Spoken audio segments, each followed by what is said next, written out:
हैदराबाद में 1.5 घंटे जारी मूसलाधार बारिश और क्लाउड बर्स्ट से शहर की अहम शाहराएं और गलियां नदी नालों का मंजर पेश करने लगीं। हैदराबाद, लतीफ़ाबाद, कासिमाबाद और टंडूजाम के शहरी और देही इलाके ज़ेर-ए-आब। अस्पतालों और घरों में पानी दाखिल हो गया। कई फुट पानी जमा होने से शहरियों को शदीद मुश्किलात का सामना। सैकड़ों गाड़ियां पानी में फंस गईं। रेलवे ब्रिज लतीफ़ाबाद में पानी जमा होने से शहर और कासिमाबाद का राब्ता मुनक़ता।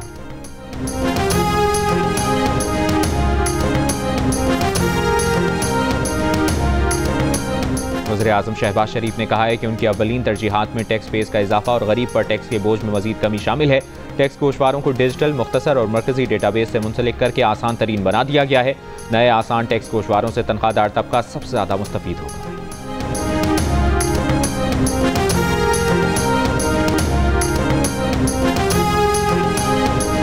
और सेक्रेटरी इलेक्शन कमीशन का वज़ीर आला खैबर पख्तूनख्वा को खत लिखा। 2 जुलाई 2025 को ख़वातीन और गैर मुस्लिमों के लिए मखसूस नशिस्तों पर कामयाब उम्मीदवारों का नोटिफिकेशन जारी किया गया। इन अरकान से अभी तक हलफ नहीं लिया गया, इसलिए वो न असम्बली इजलास में हिस्सा ले सकते हैं, ना ही वोट डाल सकते हैं। खत में मजीद कहा गया कि आर्टिकल 105 में दर्ज है कि गवर्नर अपनी आइनी जिम्मेदारियाँ वज़ीर आला या काबीना की मुशावरत से अदा करेगा। पेशावर हाई कोर्ट 27 मार्च 2024 के एक फैसले में अपनी राय दे चुकी है कि सूबाई हुकूमत तमाम ज़रूरी इक़दाम करे। पीपल्स पार्टी ने हुकूमत के निजकारी और राइट साइजिंग प्रोग्राम की मुखालिफत कर दी। कहा, माजी की निजकारियों के रियासत, सोसाइटी और अवाम पर मनफी असरात मुरतब हुए। निजकारी प्रोग्राम के तहत रियासती इदारे कम कीमत पर फरोख्त हुए। जो निजी इदारे बने उनमें इजारादारी कायम हुई, जिसकी मिसालें चीनी, सीमेंट, खाद और घी के शोबे हैं। निजकारी के तहत फरोख्त किए गए इदारों में लेबर कवानीन की पासदारी नहीं की जाती, ना कम अज़ कम तनख्वाह दी जाती है, ना पेंशन। रहनुमा पीपल्स पार्टी चौधरी मंजूर के तैयार करदा एतराज़ात में सिविल सर्वेंट्स एक्ट में मुजवज़ा तब्दीली पर भी सवालात उठाए गए, जिसके तहत निजी शोबे से विफाकी सेक्रेटरी तैनात किए जा सकेंगे। कहा गया कि सिविल सर्वेंट्स एक्ट में मुजवज़ा तरमीम से सिविल सर्विस तबाह हो जाएगी। मनपसंद अफराद तैनात होंगे जो अपने सरपरस्तों के मफादात का तहफ़्फ़ुज़ करेंगे। पीपल्स पार्टी ने स्टील मिल्स, यूटिलिटी स्टोर्स और नर्सिंग काउंसिल खत्म करने की मुखालिफत कर दी। सैफरान वजारत को कश्मीर और GB की वजारत में ज़म करने की भी मुखालिफत।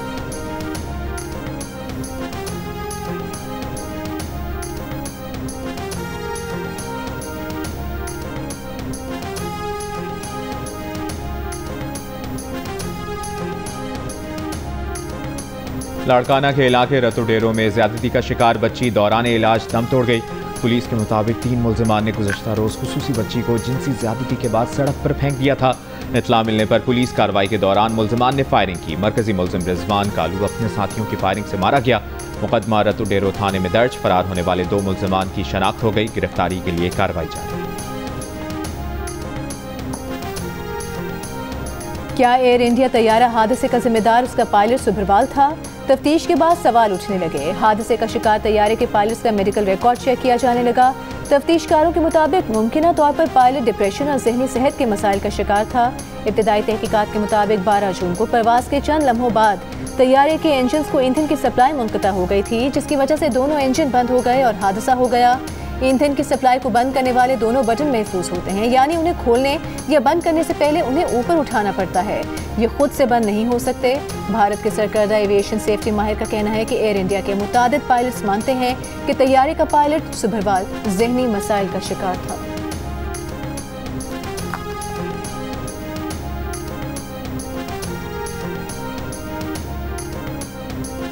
मुल्क भर में FC का दायरा इख्तियार बढ़ाने का ऑर्डिनेंस जारी। ऑर्डिनेंस के मुताबिक फेडरल कांस्टेबलरी को अब इस्लामाबाद, चारों सूबों, आज़ाद जम्मू कश्मीर और गिलगित बल्तिस्तान में भी काम करने का इख्तियार हासिल होगा। फेडरल कांस्टेबलरी की जिम्मेदारियां फसादात पर काबू पाना, दाखिली सिक्योरिटी, काउंटर टेररिज्म और तहफ़्फ़ुज़ फराहम करना होंगी। वज़ीर मुमलिकत बराए दाखिला तलाल चौधरी का कहना है कि क़याम अमन के लिए FC का खुसूसी किरदार होगा। FC का तमाम बजट विफाकी हुकूमत देगी। ऑर्डिनेंस पार्लियामान में भी जाएगा और इस पर बहस होगी। तलाल चौधरी ने वजाहत की, ये कोई फेडरल पुलिस नहीं है, ये फेडरल कांस्टेबलरी है।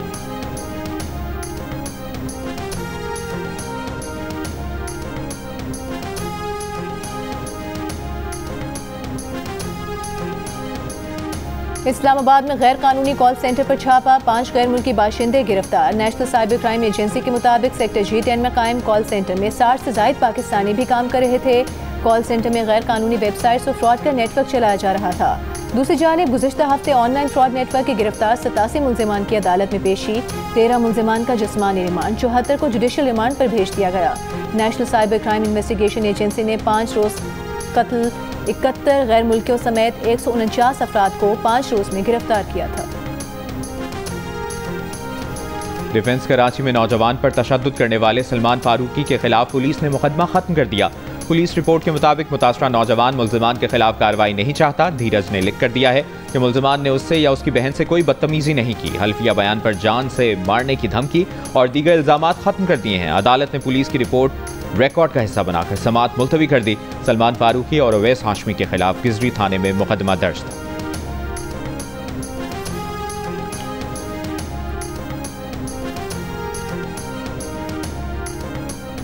अदाकारा हुमैरा असगर की पुरस्कार मौत का मुअम्मा हल न हो सका। DIG साउथ असद रजा का कहना है कि फ्लैट की मैनेजमेंट कमेटी चौकीदार और हमसाए को भी शामिल तफ्तीश करेंगे। एक अंदाजे के मुताबिक 7 अक्टूबर को पेश आए वाक़े के बाद 3 दिन में एक बार चौकीदार और एक बार एक दोस्त ने हुमैरा को फ़ोन किया। लाश खराब होने की बू 5 से 40 दिन तक होती है। जहाँ हुमैरा असगर की लाश थी, साथ वाले कमरे में वॉशरूम की खिड़की खुली थी। हो सकता है खिड़की के जरिए लाश की बू बाहर निकलती रही हो।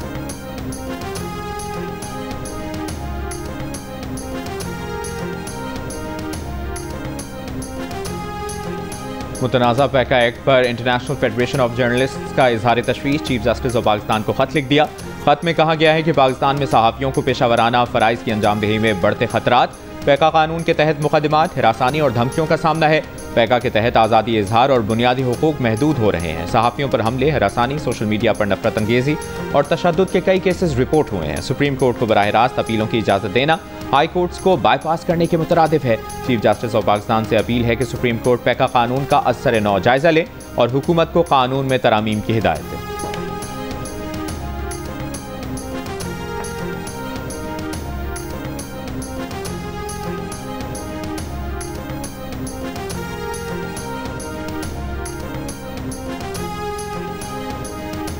पाकिस्तान, ईरान और इराक का ज़ायरीन की सहूलत के लिए मुश्तरका वर्किंग ग्रुप बनाने का फैसला। तेहरान में सह मुल्की वज़राए दाखिला कॉन्फ्रेंस से खिताब में मोहसिन नकवी ने कहा, गैर कानूनी तौर पर इराक जाकर वहाँ ज़ायद क़याम करने वालों को रोकना है।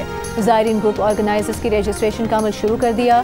आइंदा साल जनवरी से पाकिस्तानी ज़ायरीन इनफरादी तौर पर इराक नहीं जा सकेंगे। बोले, इराकी हुकूमत का लाखों ज़ायरीन की देखभाल करना काबिल तहसीन है। मोहसिन नकवी ने इसराइल से जंग में शानदार फतह पर ईरानी क़यादत और अवाम को मुबारकबाद भी दी। कहा, ईरानी सुप्रीम लीडर आयतुल्लाह खामनई मजबूती से खड़े रहे और जुर्रत के साथ अपनी कौम को लीड किया।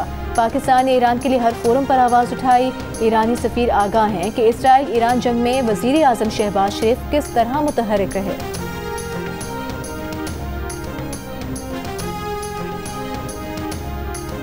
शंघाई ताउन तंजीम का इजलास कल चीन के शहर तियानजिन में शुरू होगा।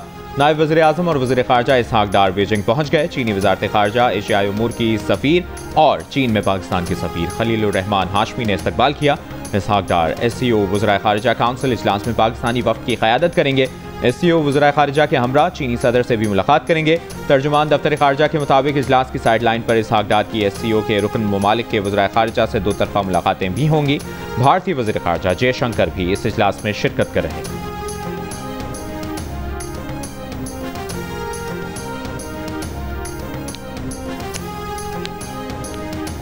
गवर्नर पंजाब सलीम हैदर ने कहा है कि नौजवान नस्ल मुल्क का मुस्तकबिल है। मुख्तलिफ अजला के तलबा से मुलाकात में गवर्नर पंजाब का कहना था कि पसमानदा इलाकों में भी आला तालीम की सहूलियात मिलनी चाहिए। तलबा ने तालीमी इदारों को आउटसोर्स करने और बुलंद शाह यूनिवर्सिटी को जिला कसूर से बाहर मुंतकिल करने पर तहफ़्फ़ुज़ात से आगाह किया। गजा में इसराइली तैयारों की बमबारी, सुबह से अब तक मजीद 50 से ज़ायद फ़लस्तीनी शहीद। 21 माह से जारी हमलों में शोहदा की तादाद 58,000 से बढ़ गई। इसराइल का हिरासती मराकज़ में फ़लस्तीनियों के जबरी इनखला का मनसूबा।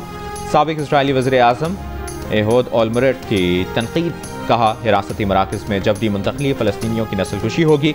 कतर में हमास इसराइल बिलवास्ता मुज़ाकरात। हमास का कहना है कि इसराइली वज़ीर आज़म बातचीत के एक के बाद एक दौर को नाकाम बनाने में माहिर हैं। नेतन्याहू मुआहिदा करने के लिए तैयार नहीं।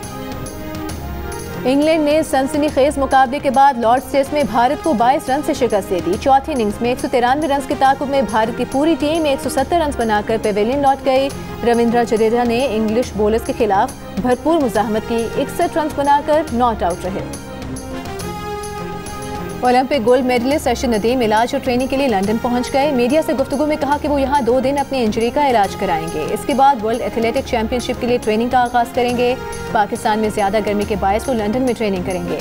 उनका मुकाबला नीरज चोपड़ा से नहीं, अपने आप से है।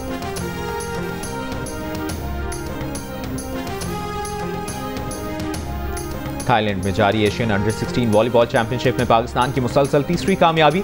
चाइनीज ताइपे को भी 3-0 से हरा दिया। तीनों मैचेस पाकिस्तान टीम एक भी सेट नहीं हारी। पूल डी से पाकिस्तान और कोरिया ने अगले मरहले के लिए क्वालिफाई कर लिया।